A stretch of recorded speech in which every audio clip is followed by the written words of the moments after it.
Welcome back, everyone. Today, we're diving straight into efficiently managing our time at work, something that's as crucial as having your morning coffee right from the Yeah, get-go. absolutely. It's like trying to fit the day into a tight schedule, isn't it? What's the first tip we should look at? Right. So, the first major point is knowing exactly how you're spending your time. Think of it as tracking your expenses, but for minutes. You need to figure out where your productive hours are versus those non-work distractions, wouldn't you say? Yes, absolutely. Using tools to monitor your time, like Harvest or Tracking Time, seems like a smart way to pinpoint those productivity leaks. I mean, who hasn't lost a good chunk of their day scrolling through social media? Exactly. And once you've got that insight, the next step is to stick to a daily schedule with allocated time blocks. It's like setting an appointment with your tasks, not with someone at a cafe, but with your own responsibilities. Oh, totally. Creating a schedule that, earmarks time for checking emails, handling meetings, and even taking breaks sounds like a recipe for keeping chaos at bay. Right on. And here's something that might resonate. People often overestimate how much they can do. We call it the planning fallacy. So adding realistic time buffers between tasks can really prevent that last-minute scramble, don't you think?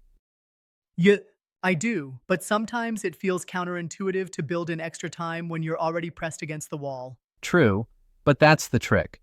By accounting for inevitable delays, you're actually freeing up mental space rather than piling on more stress. Makes sense. It's like having a backup plan built into your daily routine. What's next on the agenda? Next up is prioritization. If your to-do list is the size of a novel, you need a killer method to sort through it. They suggest using the Eisenhower matrix.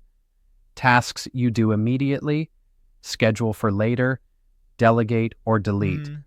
It's a neat way to declutter your task pile. That definitely sounds like the way to cut out the noise. But sometimes deciding what to delegate or delete can be tricky, right? Yes, exactly. It really forces you to evaluate what truly moves the needle. And then, on the topic of efficiency, automating repetitive tasks is a game changer. When you can set up workflows, like even Slack's own workflow builder, you allow yourself to focus on tasks that need your unique input, Automations are a lifesaver. It's like letting technology handle the mundane so you can concentrate on more creative projects. right? And speaking of creative energy, another critical tip is tackling your most difficult task first.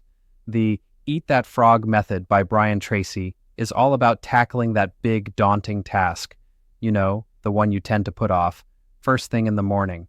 Isn't that like confronting your worst enemy to get it out of the way? I mean, it's bold, but perhaps not everyone is ready for that kind of showdown. I get that. It's a bit extreme, but it really paves the way for the rest of your day. Once that major hurdle is over, everything else feels more manageable. Yeah, interesting perspective. I guess it depends on your personality. Speaking of which, how do batch processing similar tasks fit into this picture? Batch processing is our next gem. It's like grouping similar tasks together. You set aside a specific time window to, say, respond to emails or prepare reports. It's all about minimizing the costs of switching contexts. Right, switching tasks can drain our attention span. Focusing on one type of work at a time sounds incredibly efficient. Absolutely. And here's where it gets even more futuristic, using AI to help search and summarize. Imagine having an assistant that cuts through the noise and gives you just the info you need, right when you need it. Hmm, that sounds brilliant. Cutting down on research time could really boost productivity. Though I wonder, is it too reliant on tech sometimes? That's a fair point. Over-reliance can be risky if the tech goes down, but when balanced right, it's a massive time saver. Plus, it integrates well with other tools. Yeah, integration is key. And what about setting reasonable time limits? I'm intrigued by Parkinson's law mentioned in the discussion. Oh yes, Parkinson's law essentially says that work expands to fill the time allotted to it. So if you give yourself a little less time, you focus sharper. It's like setting a tight deadline actually helps you to finish the task faster. It's almost like forcing efficiency out of yourself. I see the potential, but sometimes such pressure might backfire and cause undue stress, don't you think? Sure, that's a valid concern. The trick is to set limits that are challenging yet realistic. It's not about cutting corners, it's about sharpening focus. Well said. And then there's the art of saying no, right? It sounds so simple, but can be one of the toughest things to do professionally. Exactly, saying no is crucial. You have limited energy, and if you overcommit, the quality suffers. Recognizing your limits and focusing on what truly matters, now that's a skill worth mastering. You, it can be tough to say no without feeling guilty, but ultimately, it's about maintaining quality in your work and your life balance. Definitely. And another tip that cuts right to the core is avoiding multitasking. The science is clear that switching tasks often reduces efficiency and increases errors. Yeah, I recall reading about those switching costs. Every time you flip between tasks, you lose a bit of momentum. Right. It's like your brain has to reboot each time, and that really eats up precious minutes.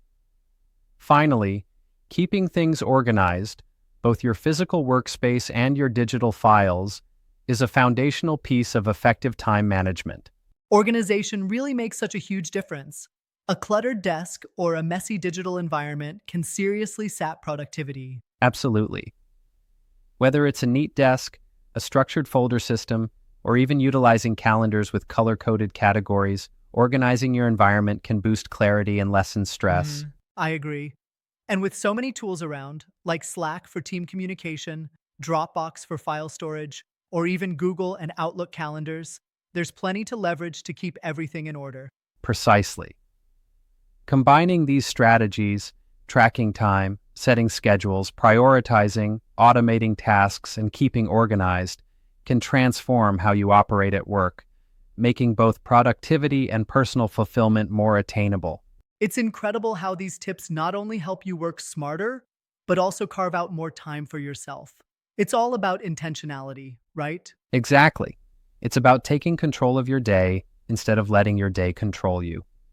And remember, small adjustments can have huge outcomes over time. Yeah. Well, this was really insightful. Maybe it's time for everyone listening to rethink their daily routines and try incorporating some of these effective tips. That's the vibe. It's like leveling up your daily game. One buffer, one prioritized task, one organized folder at a time. Thanks for tuning in, everyone. Absolutely. Time management isn't just about squeezing the day tight, it's about making every moment count.